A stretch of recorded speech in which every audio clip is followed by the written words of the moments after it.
નમસ્કાર મિત્રો, વરસાદને લઈને અંબાલાલ પટેલે મોટી આગાહી કરી છે અને મગા નક્ષત્ર બેસી ગયું છે તો તેનું શું કહેવું છે અને તેની આગાહી ચાલો જાણીએ.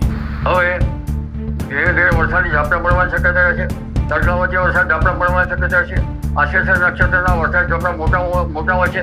ભિન્ન ભિન્ન ભાગમાં વરસાદ ઝાપટા પડવાની શક્યતા છે. ક્યાંક ઉઘાડ પણ કાઢવાની શક્યતા છે.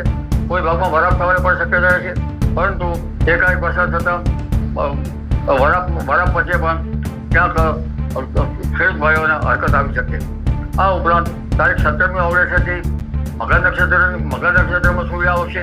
મગા નક્ષત્રનું વરસાદી પાણી સારું ગણાય છે અને મગાનું પાણી અમૃત પાણી. પહેલાંના વખતમાં શહેરોમાં પાણીના ટાંકામાં આ પાણી ભરવામાં આવતું હતું. તારીખ 17થી 19માં વરસાદ થવાની શક્યતા રહે છે. ભિન્ન ભિન્ન ભાગો વરસાદ થવાની શક્યતા છે. હવે મધ્યપ્રદેશના ભાગોમાં ભારેથી અતિભારે વરસાદ થવાની શક્યતા રહે છે, જેના કારણે નર્મદા નદીનું જળસ્તર વધવાની શક્યતા રહે છે. અને તારીખ 20મી ઓગસ્ટમાં પણ ક્યાંક વરસાદ થવાની શક્યતા છે. પરંતુ તારીખ 20, 21 અને 22માં મુંબઈ મહારાષ્ટ્રના ભાગોમાં વરસાદ થવાની શક્યતા છે. દક્ષિણ ગુજરાતના ભાગોમાં વરસાદ થવાની શક્યતા છે. પરંતુ લગભગ તારીખ 23 ઓગસ્ટ બાદ પણ વરસાદ થવાની શક્યતા રહેશે. તારીખ 26ની આસપાસ બંગાળ સાગરમાં એક મજબૂત સિસ્ટમમાં છે, જેના લીધે ગુજરાતના ભાગોમાં ભારેથી અતિભારે વરસાદ થવાની શક્યતા રહેશે. તારીખ 24 બાદ વરસાદની શક્યતા છે. પરંતુ આ માસના અંત સુધીમાં બંગાળ સાગર સિસ્ટમના કારણે ભારેથી અતિભારે વરસાદ ઝાપટા પડવાની શક્યતા રહેશે. એટલે હજુ વરસાદ ગયો નથી. તેમજ લગભગ આ વરસાદ વચ્ચે જન્માષ્ટમી નિમિત્તે પણ ક્યાંક વરસાદની ઝાપટા પડવાની શક્યતા રહેશે. તારીખ 26 સપ્ટેમ્બરથી 10 સપ્ટેમ્બર વચ્ચે પણ વરસાદ થવાની શક્યતા રહેશે. પર્યુષણ નિમિત્તે પણ ક્યાંક વરસાદ થવાની શક્યતા રહેશે. પરંતુ 12મી સપ્ટેમ્બર બાદ ભારે વરસાદની ઝાપટા પડવાની શક્યતા રહેશે. જેમાં 13મી સપ્ટેમ્બરે ગરમી પડવાની શક્યતા છે. ગરમી વચ્ચે વરસાદની ઝાપટા પડવાની શક્યતા રહેશે. 23મી સપ્ટેમ્બરે ગરમીનું પ્રમાણ વધશે. એટલે ગણેશ ચતુર્થીની આસપાસ વરસાદ ઝાપટા પડવાની શક્યતા રહેશે. પરંતુ લગભગ ભાદરવા આઠમથી ઝાપટાનું પ્રમાણ વધશે.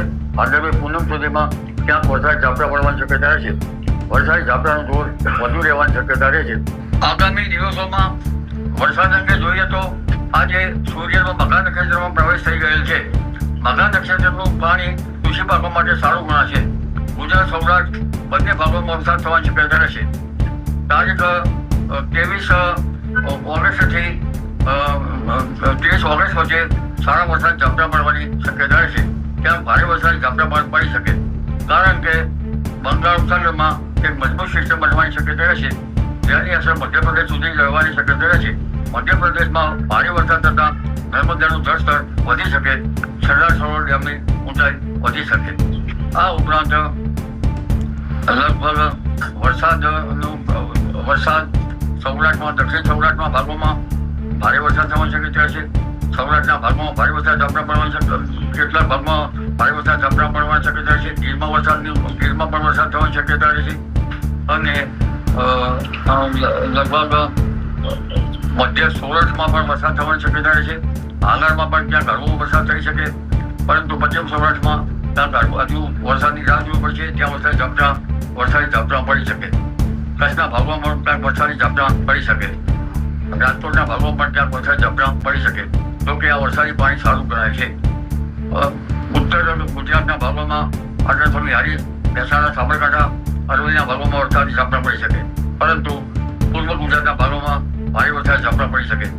મધ્ય ગુજરાત, પૂર્વ ગુજરાત, પંચમહાલ, દાહોદ, મહીસાગરના ભાગોમાં ભારે વરસાદ ઝાપટા પડવાની શક્યતા રહે. આ હતી અંબાલાલ પટેલની વરસાદને લઈને મોટી આગાહી. તો આશા રાખું છું કે મારી આગાહીવાળો વિડીયો સારો લાગ્યો. તો ચેનલ પર નવા હોય તો આપણી પોતાની ચેનલને સબસ્ક્રાઇબ કરવાનું ભૂલતા નહીં. જય જવાન, જય કિસાન. આભાર.